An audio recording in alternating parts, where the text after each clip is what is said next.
We've heard a lot about Buffalo's growing medical corridor. Tonight, nearly a dozen more companies have been lured in with generous tax breaks to set up shop there.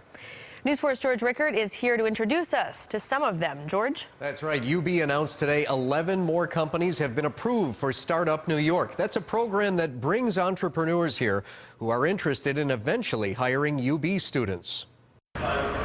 On Ellicott Street in the medical corridor, all kinds of interesting ideas are sprouting into companies. In fact, my family and I have already moved here, so we see long-term potential in Buffalo. Payush Shrivastava brings geneticists from Ohio with plans to take an EKG to a whole new level. We've created a technique by which we can give physicians a much more granular picture, a cellular picture of how the heart's electrical signals are acting.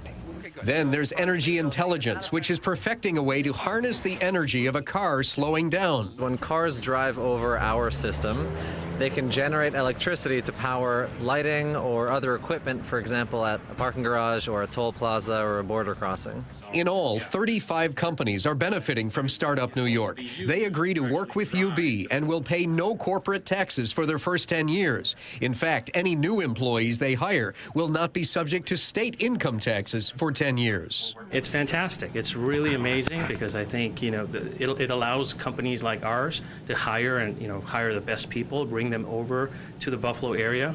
Cloud 62 markets a software platform for businesses. We essentially help large companies solve tough problems. In UB's Gateway building downtown, a company called LED Spirit plans to bring 37 new jobs selling high-efficiency 4-foot light bulbs. Why Buffalo? The cost of lighting in New York is extremely high, and our technology reduces the cost up to 85%. You can see details about all 11 of these latest startup companies to come to town in my story on WIVB.com.